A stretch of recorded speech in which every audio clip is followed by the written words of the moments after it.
Walk into any gun shop and you're bound to run into a cast of characters that could have their own sitcom. It's not just a place to pick up a new piece, it's a social hub for gun lovers who take their 2A ride seriously. Though some folks might crack you up, some might make you shake your head, and a few others might have you face palming, and even double face palming so hard you'll feel it the next day. In this video, we're breaking down 10 of the most common gun shop customer stereotypes you'll find across America. From the ex-military vet swapping war stories, to the bargain hunter trying to haggle like it's a flea market, and even the guy sneaking a new gun past his wife. Some of these are spot on, while others are a little exaggerated for laughs. But trust me, they're all based on reality. Let's jump in and see if you recognize yourself or someone you know. Starting with Number 1. The show off. Ever met a person who acts like they're on the store's payroll, but you know for a fact they don't work there? That's our show off. They'll hang around the counters, waiting for a confused customer to wander by, and then swoop in with unsolicited advice. Dressed like a firearms aficionado, maybe sporting a branded polo or hat with a famous manufacturer's logo, they jump into every conversation about calibers, holsters, or home defense strategies. They'll even interrupt the actual salesperson if they sense a moment to play expert. The show-off isn't necessarily ill-intentioned. Often, they truly believe they're helping, though they recommend 50 BMG for stopping power or an overpriced accessory that nobody asked for. This is the kind of person who'll say, "Back in my day," or "Actually, that's not correct," to staff who do this for a living. Employees exchange knowing glances and regulars learn to dodge them. But let's face it, without the show-off, where else would we get those cringy eye-roll moments? Number 2. The secret buyer. Some folks want a new firearm so badly that they're willing to sidestep the spouse's disapproval by any means necessary. Picture a jittery individual checking the parking lot every 5 seconds, whispering to the store clerk, "Can we put this on a secret card?" This guy will request an untraceable receipt name or try to get the store to code the transaction as something innocent like sporting goods membership. He may even coordinate a sneaky pickup schedule. "I'll come in on Tuesday morning when she's at work," and bring a gym bag to conceal his purchase. It's amusing until you learn the final twist. The wife he's hiding from actually works in law enforcement, maybe even for the ATF. The horror on this buyer's face when the clerk mentions where the paperwork goes. The irony is thick. You can really hide a federally regulated firearm on official forms. Nonetheless, the secret buyer will keep trying. He believes a wink and a nod will bury his transaction in the bureaucratic abyss.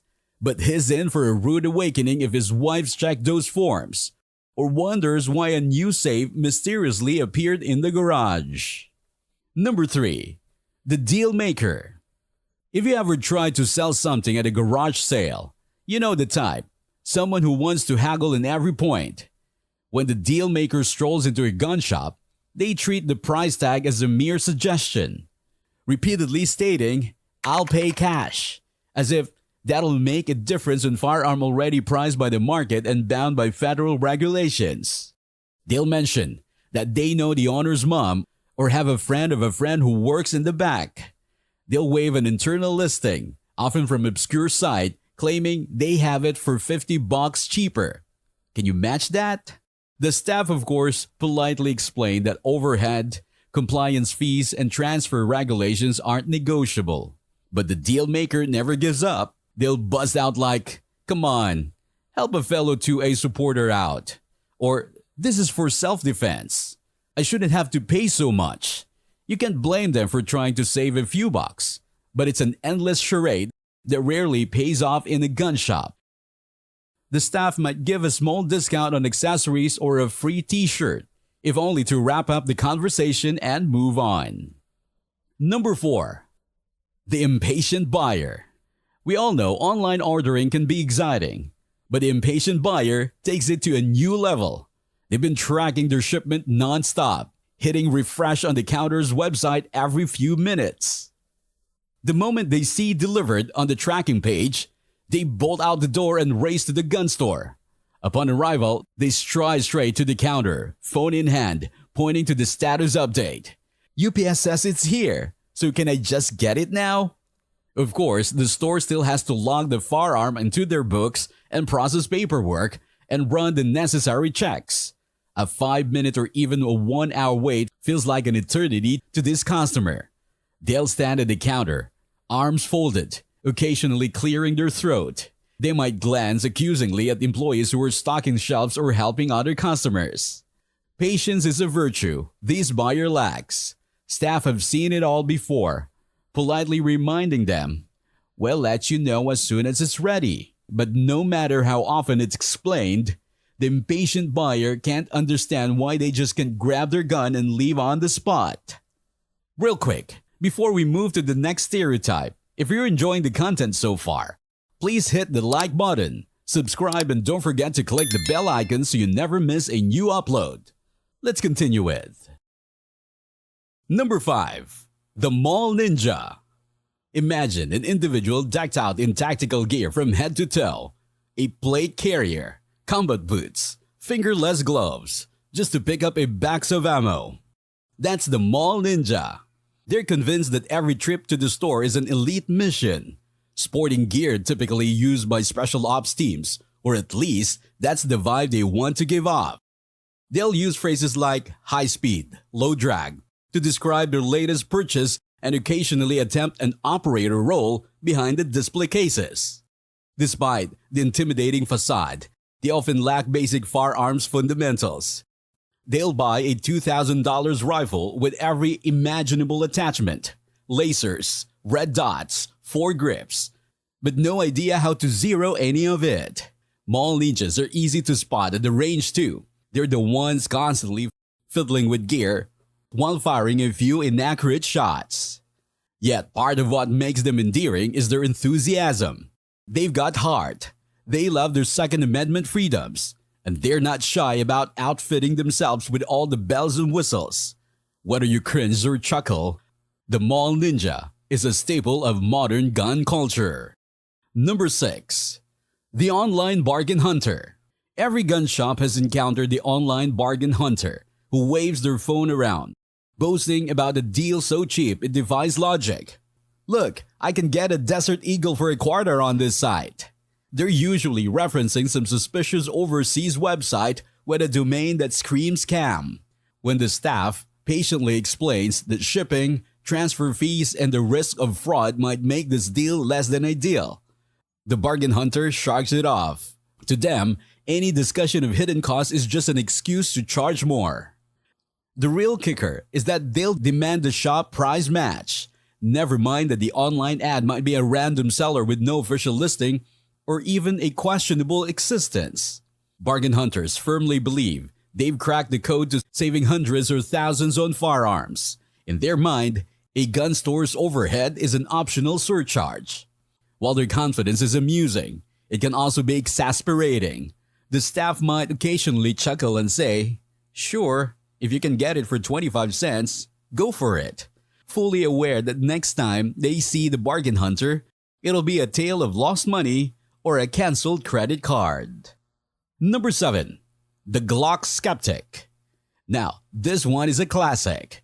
The Glock Skeptic, who can't seem to wrap their head around the idea that multiple pistols could come from same manufacturer.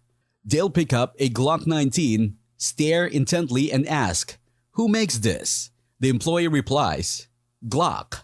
Then the skeptic moves onto a Glock 17, repeating, "Who makes this one?" The response is the same, but the look of surprise on their face lingers. They'll keep going down the line. Glock 26, Glock 34. Every time, they appear stunned. Sometimes, they're new to guns, genuinely not realizing that Glock is a brand, not just a type of pistol. Other times, they're playing devil's advocate, acting perplexed for reasons unknown. Either way, the staff might eventually break into a grin, repeating the brand name like a broken record. The Glock skeptic might also throw in remarks like, I thought Glocks were only one. I thought Glocks were only one size. Or, isn't this a 1911? It's the sort of confusion that can be endearing until you see them do it 4 or 5 times in one visit. But hey, at least they're exploring their 2A option, right? Number 8. The silent type. The silent type is that customer who slips in like a phantom and posts up in a corner, observing everything and everyone. They rarely say a word, and if they do, it's in a near whisper. Staff might approach and ask if they need help, only to get a small shake of the head or a single syllable in response. Some folks speculate that they're ex-military or an off-duty cop. Others think they're just extremely shy. Despite the hush, the silent type can drop a whole lot of money on the counter when they're ready to purchase.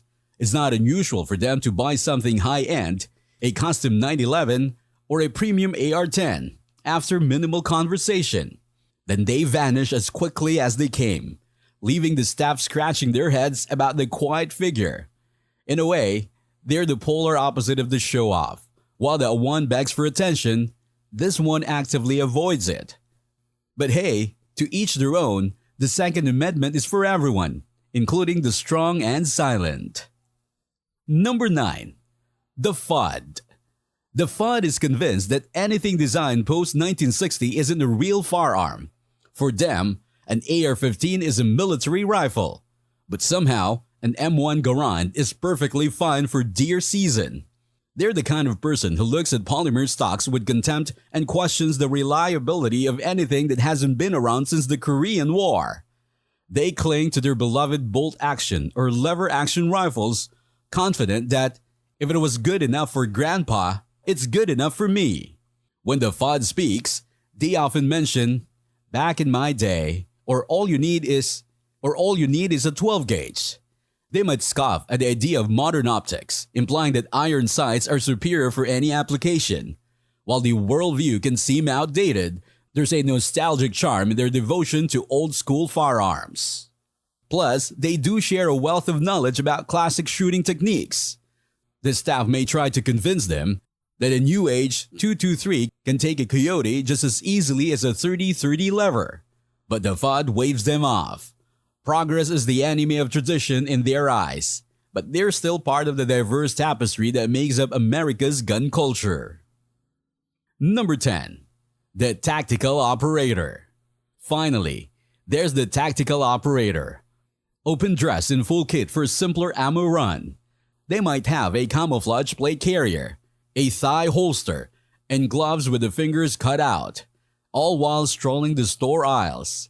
If they speak, it usually in short, clip phrases like, "Cover me," "Reloading," or "Stay frosty."